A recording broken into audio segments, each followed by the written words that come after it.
Hello and welcome to Tete a Tete, France 24's flagship interview show. Our guest today is Tony Elumelu. He is the chairman of Heirs Holding and United Bank of Africa. Thank you very much for being our Thank guest. you very much.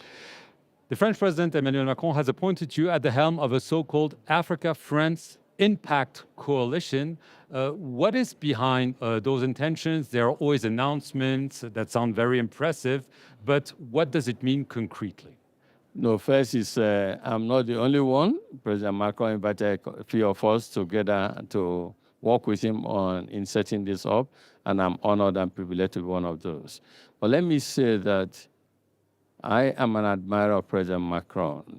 Okay? He has invested 3 to 4 days of his time, a G7 world leader, on Africa. That shows interest in Africa.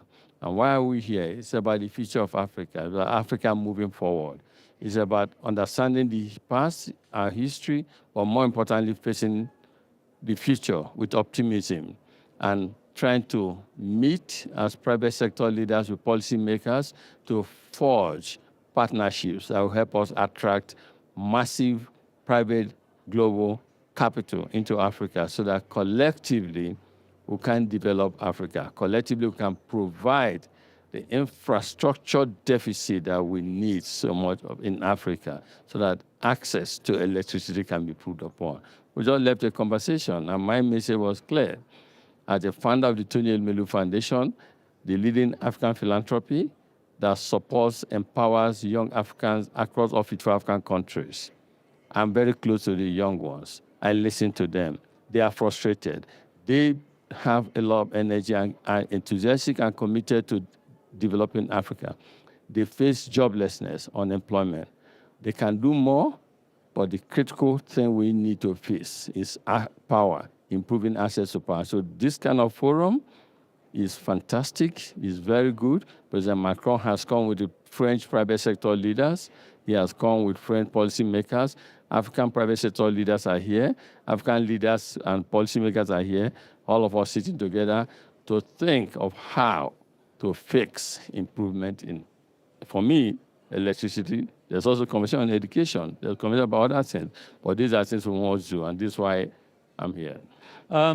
Obviously, you represent the private sector in Africa, and some are saying that the private sector is not doing enough, that many countries are relying on the public sector to provide infrastructure, health, education.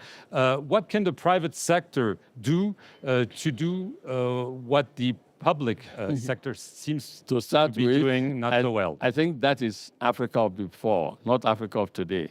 Really? I am the proponent of Africapitalism. Africapitalism is about calling on the private sector in Africa to work with our development partner, work with government so that we can invest in critical sectors that will help us transform Africa and create prosperity for all. I speak from example. I am the chairman of Transcorp. Transcorp has 2,000 electricity generating capacity in Nigeria. We supply electricity to Benin Republic. We supply to Nigeria. We are private sector, so we are not waiting for government to do that. We are investing massively, over $2 to $3 billion to make this investment. As a private sector person, I founded the Tony Elumelu Foundation. We have spent over $130 million US to support young men and women across 54 African countries. This is private sector initiative. We give each of them, we train each of them, and at the end of the day, we give each of them non-refundable seed capital of $5,000 so that they can invest and become entrepreneurs, so that collectively all of us will face unemployment issue in Africa. This is private sector, not waiting for government. But we need government to create the enabling environment. If we invest in sectors, we need government to make sure that the regulatory... That has been lacking. There's improvement, but we can do more. Speaking of doing more, in January 2021, the African Continental Free Trade Area was launched. All right. Clearly, 5 years later, it hasn't delivered. Are you disappointed? Are you calling on this really to happen? Because I imagine you are in favor of such an initiative. Yeah, I support it because we must trade amongst ourselves. Intra-Africa trade has been so poor. Right. But you must understand that few things must happen for us to trade amongst ourselves. One, transportation, means of transportation. Two, we must produce what we need. To produce what we need, that's through industrialization, we need improvement in access to electricity. So for me, as an African private sector person who invests in 20 African countries, I want to see significant improvement in basic infrastructure like electricity and transportation, mass transportation. This is why I'm here. This is why I share other engagements to be here. This is why I support this forum, that we need to attract investment into Africa so that we can fix issue of electricity. Is it a free trade zone? At Are you the in same favor? time, we need to get our governments, and that is a conversation that has gone on today, which I like in our closure session. It's all about government reforms so that private capital can be attracted to Africa to make investment in these critical sectors that we need. So the Continental Africa Continental Free Trade is a great initiative. It has not taken off so strongly yet, To say the least. but for it to deliver on expectations, we need to fix improvement in electricity. We need to deal with issue of mass transportation. These are very critical developments that will usher in the kind of trade we're talking about. How do you trade with your neighbor if you don't have what your neighbor needs? And how do you trade with your neighbor even if you have what your neighbor needs but you don't know how to transport it? Those are critical issues we should face. And that's why a forum like this is very welcome. And I hope that at the end of the talk, that we can concretize it by action. That's why each time I have opportunity, I always call for action. Enough of talking, let's get things done. But I believe that this gathering is a departure from what it's been. I like President Macron's enthusiasm and interest for a G7 spent 3 to 4 days in Africa on this. Is significant. I commend him. I want to get to West Africa. Speaking of an initiative, there's supposed to be a common West African currency. ECOWAS, the regional group, wants to launch it by July 2027. Is this realistic, and is this something you're calling for, or do you think it's too early? It can never be too early, but I can't comment extensively on it because I'm not one of the policy makers drawing architecture. No, but as a businessman. As a businessman, it's overdue. However, we must make sure that the macroeconomic principles or policies that will make it work are in place. And that's where our policy makers must ensure that all the T's are crossed and the I's dotted so that when we start, if and when it starts, it works successfully. But we need a common market. We need a common market. We need to improve the financial infrastructure and system in the sub-region and on the continent so that it will facilitate trade and facilitate investments. And those are things that will further help to usher in economic prosperity in Africa. Something that's impacting Africa is obviously the oil crisis, but also U.S., but also, I should add, Western massive aid cuts. It is having an effect.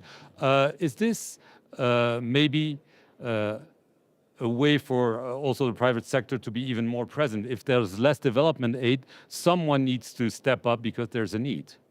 I just told you before, the Elumelu Foundation, which I funded in 2010, long before the current U.S. court in the USA, the support for Africa, we to date have supported over 26 young African men and women entrepreneurs, giving them over $130 million US from our own resources and in partnership with our global partners also. We are doing this as Africans. So we say at the Elumelu Foundation, we're in Africa, for Africa, led by Africa, funded by Africa, because no one but us will fix some of these issues for us. And as we make advancement in this area, others are encouraged to come with us. So I would say that we need to address the challenges of our continent largely from within, so that we Others and friends of Africa can follow and support what we're doing. But basically, first and primarily, we need to fix our problems ourselves. And yes, I believe that endowed Africans, rich Africans, as we say in this part of the world, should begin to think, as we do at the Elumelu Foundation, on how to democratize prosperity, because poverty anywhere is a threat to all of us everywhere. And it's not about how much we keep in our bank accounts. It is about the impact and the legacy that we make and leave behind. So yes, there's room now than ever before for us to step forward and support everyone on our continent. Last question quickly on Nigeria. How would you rate the performance of the current government, and will you support the president for his re-election?